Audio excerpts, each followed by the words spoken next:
Aloha once again, friends and family.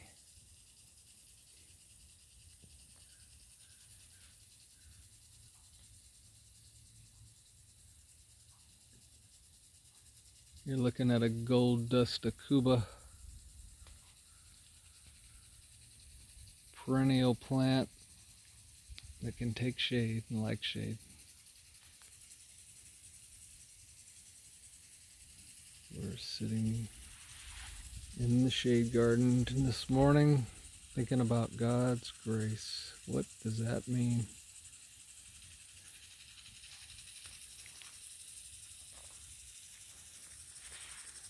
If we were to think of a way that God has graced us, what would a realistic example be?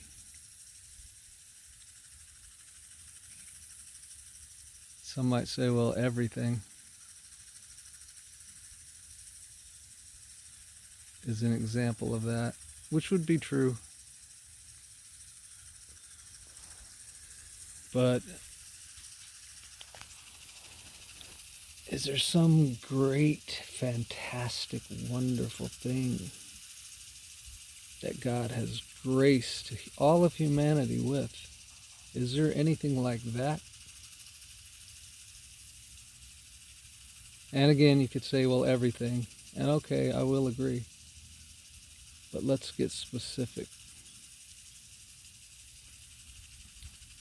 And let's tie it into how it is sort of commonly known that God has a way of saving man. What does that mean? But that ties into God's grace and what he has done, or they or she, the absolute. I'm just going to switch to saying the absolute.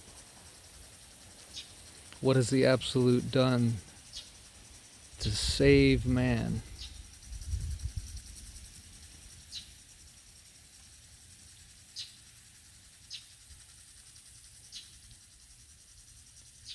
And I would say that it's this: for any of you that are alive, which is everybody out there, but the ones of you listening to this video, everybody out there was born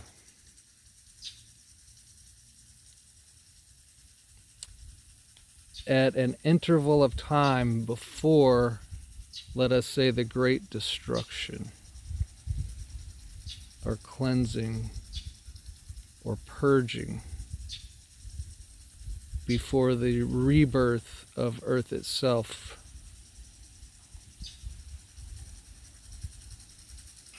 And we're born at an interval of time where God, the absolute, has made it possible that you can transcend that world, the world that's going to be cleansed and have its big issue, the big breakdown.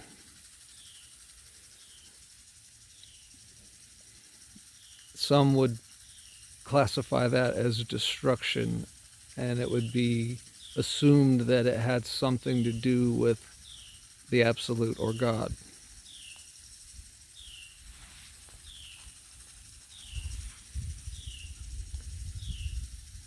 Okay, but we're born at this time, right now, with enough time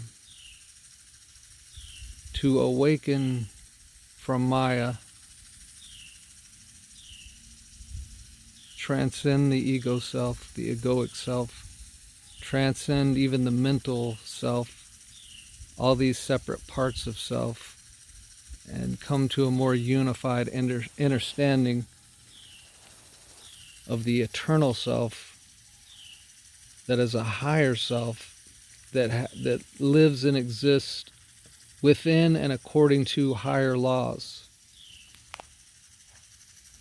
and things that just will not make sense to the egos in the lower world. They can't get it. It's not that don't want to get it, or they're stupid, or the ego cannot get it. But once you realize you're not an ego, and that's when you begin your discovery. Well, if I'm not the ego, if I'm not this avatar's performer in the play exclusively, then who am I? Who's the one watching that? Who's the one that's aware of that? And see, by becoming aware of that, the power to change it occurs. And you can be the higher director. So you could be just one person in your symphony playing a single instrument and be relegated to that position in the play, or you could be the conductor of the symphony and guide the entire play. And I'm talking about your world. I'm not saying we or you or I are going to do this necessarily for the whole world at large. I'm talking about us doing this for our worlds. But then you realize you're integrated into a higher world that is the whole world, that is the whole cosmos even. It's everything. It's the all. It's the absolute.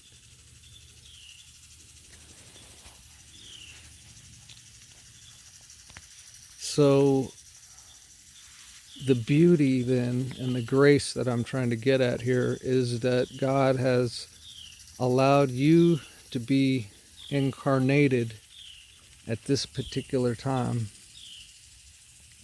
so that you can get the teaching, you can get the knowledge, you can get the wisdom, you can make the transition, you can take the journey within, you can make the discovery and reunify with the absolute in a conscious way, transcend duality, rise above contradiction, opposed to, let us say you hold on to the ego and you hold on to the human identity and you hold on to the illusion of this whole world and its matrix system, and you insist that that's what's real, that's the real world.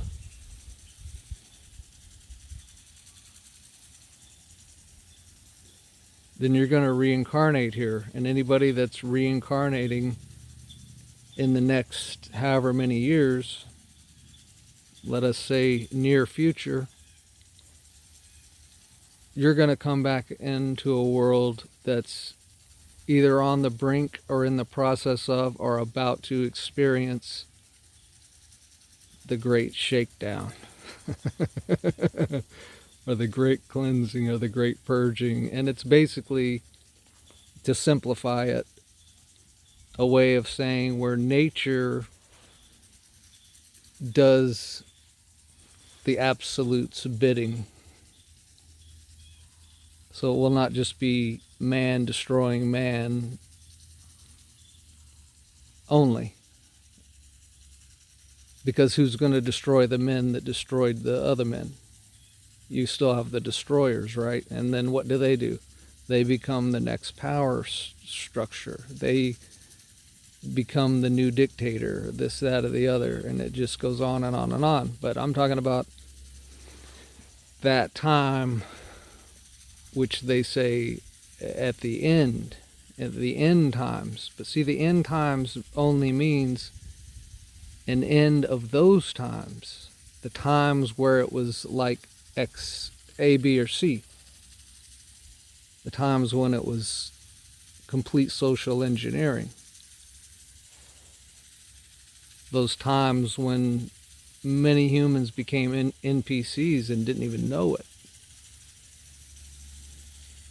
But it happened right in front of their eyes. All of our eyes, everybody's eyes. But we didn't see it.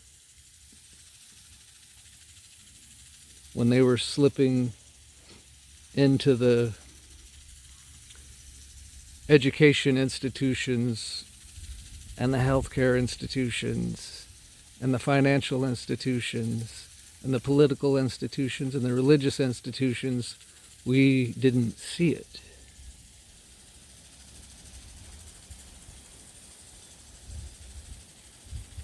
But now we do. But now we do. So therefore, we get the beautiful opportunity to transcend the whole cycle of death and rebirth and forfeit or not have to deal with that scenario where nature is tearing the place apart, to cleanse it, to purge it, not to be mean to it, not to, again, and it won't be, well, it's punishing the good people too. No, the good people already woke up and didn't come back. That's the grace. That's the grace I'm pointing us to, with God's grace on all of us, that we were able to get this understanding now, which is ahead of time. Now, are we due for some upheaval in the world? Well, we're already seeing that, right? We're already seeing upheavals and those kind of things, and it's mainly men having to do with men, or societies having to do with awakening, or whatever. It's not so much, it's not that great and horrible day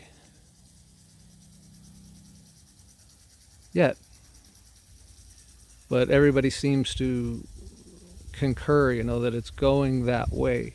But what does that mean to us? Well, it depends on who we are. Who do we see ourselves as?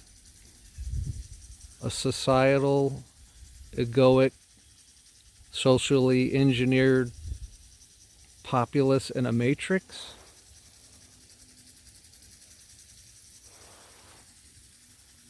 Or simple awakened yogis on the outskirts that are going to do their final cleansing and have their final realizations, knowing, that this is the last incarnation in this system, this type of a system, this type of a world.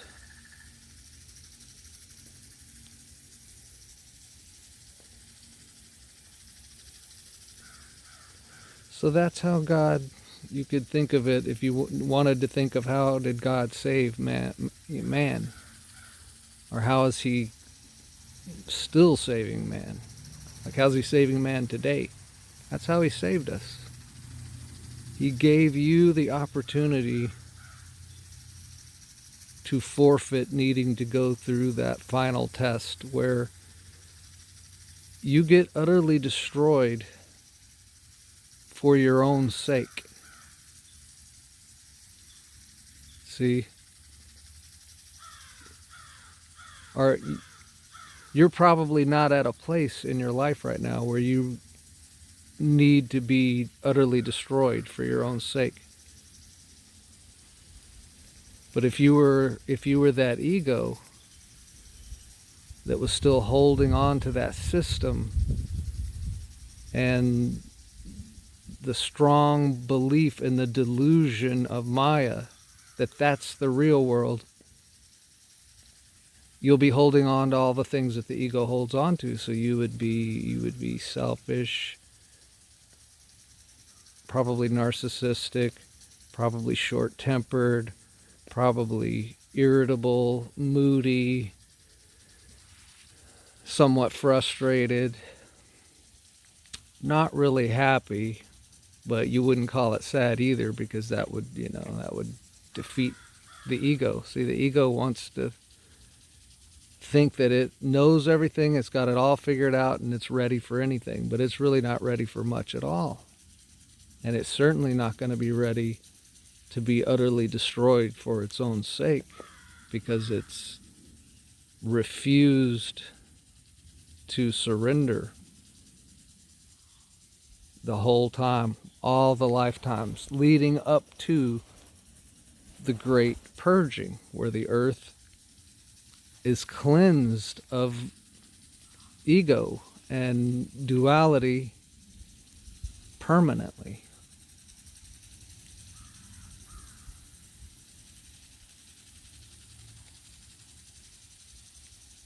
And this place will be just like it is now, when we already transcend it. See, it's like we jumped across all of that. We have a bridge that goes over and beyond and past all of that part of God dealing with man on a social complex level, not a memory complex, but a social human complex of people, a world of people.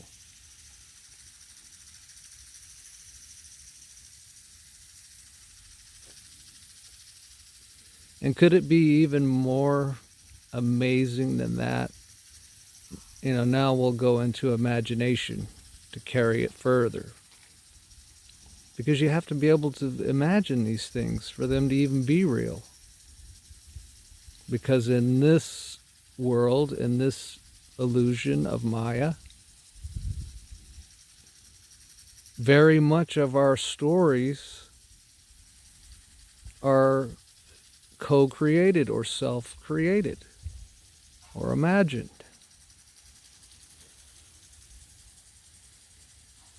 But we know, right, the good books have told us, and their stories, and people surmise, some adamantly believe, that there's some sort of removal, let us say, of the righteous people before the wrath of the Absolute. But see, I don't want to put God in a deity form where we get that image of some big human angry man,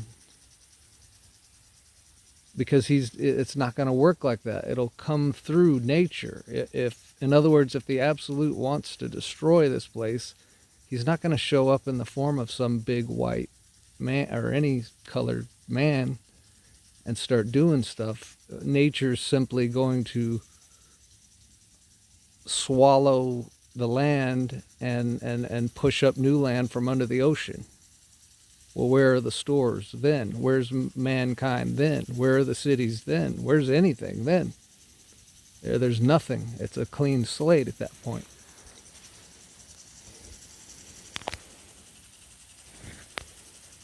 But before God does that, or before the Absolute moves the earth in that kind of a way, he gives every righteous, because again, it's all based in love. See, that's hard to wrap the mind around, but it makes sense when you transcend your consciousness. How would the Absolute be killing humans and it be a good thing, or not be a horrible thing? Because we would be seeing it in the form of an angry deity, and that would be horrible. But this has to do with this awakening to the real self and the identification of the illusion or Maya.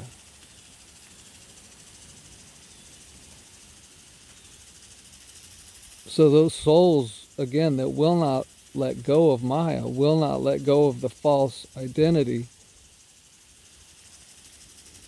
are going to be the only ones left at that time, whatever time that is. I don't think we're at that time yet, because we're all still here, right? But we're not all still going to be here after this life, if this life completes. And it will in some way, shape, or form, right? And so, as less and less of us are here, it'll eventually just be a complete world of NPCs that have no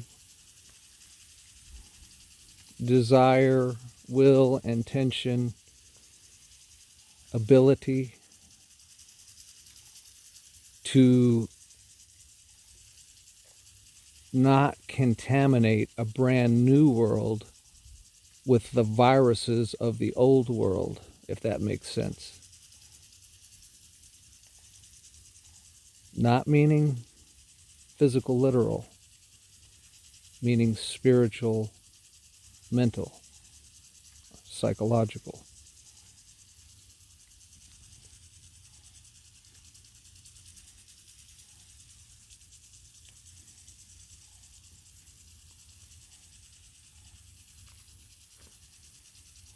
But let us say there was a few people, enlightened people, who specifically came back to try to get the stragglers, to try to help get those people up to date so that this could be the last lifetime before the great and mighty shaking and cleansing.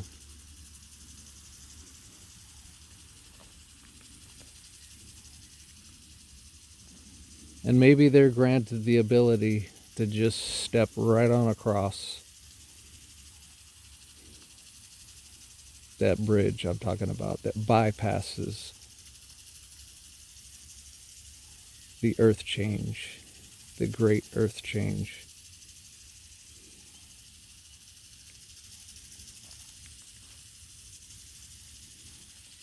And one might think, well, what would happen to those souls?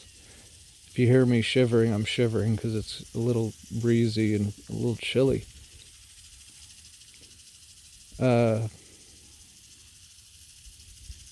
What would happen to those souls? What will happen to all those souls of those last humans of that old system, that old state of consciousness, if they're destroyed by the absolute? I would say their energy is going to re-accumulate at the starting point of where all human or living souls start. And if we say that's the great central sun, that sounds fine to me. All that energy, it goes back to the great central sun.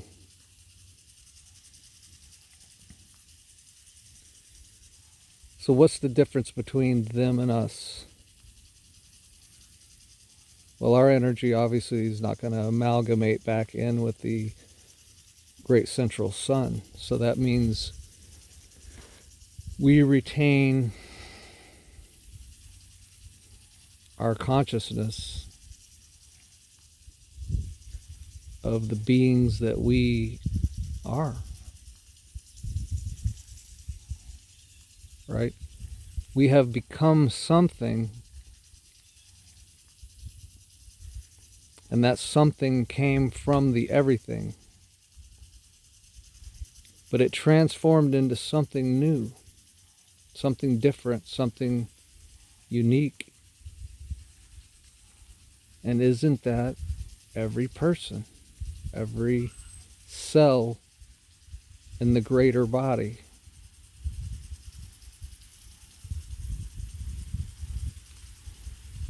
So we realize, wow, the body is really amazing, and we could say important, and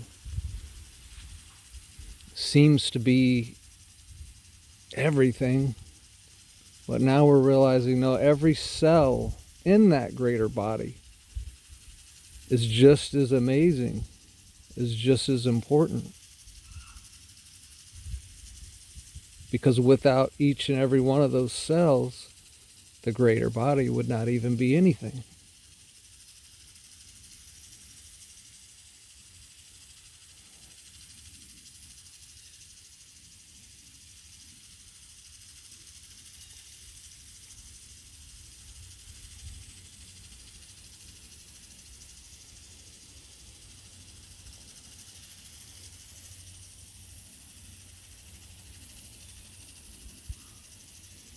Simple truth, simple beauty, simple understanding.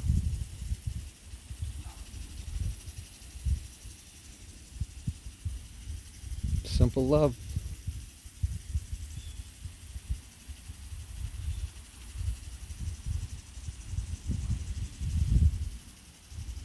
You can see how all of it happens in and through love.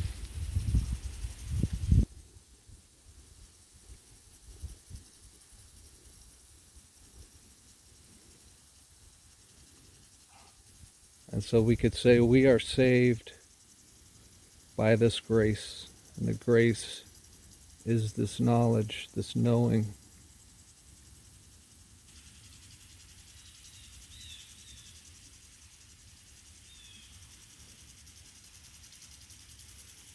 So lovely unity and light. As always, until next time, my beautiful friends and family, and I hope you're warmer than I am. I'm going to have to find some sun because we had a front coming in last night and it's a little chilly. Got one single flower on the Encore azalea. Right now, there's some buds. Where are they at? Here's a bud somewhere. Here's a bud. So there's more going to come. They have a little flush of flowers before winter. Spring is when they cover themselves with flowers. Have a look around the shade garden.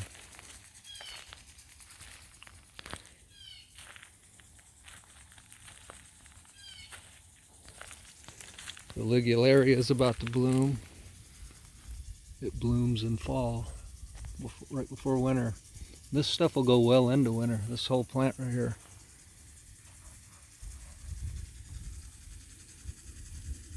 Likes it cold, actually, wet and cold, and shady. So it's a perfect plant if you've got a wet, cold, shady spot. Ligularia. All the hostas are going to be going dormant soon. So we won't see these guys again until next spring.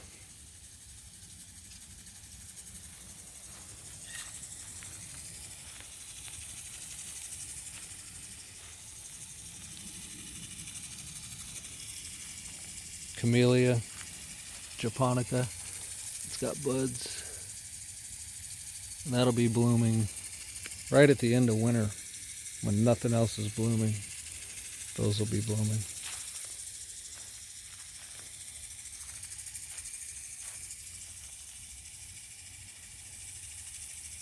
Florida sunshine anise, one of my favorite evergreen shrubs that also will take shade, pretty heavy shade, and still look great.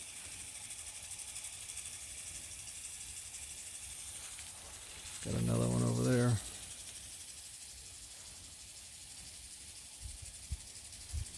They just really pop in the shade.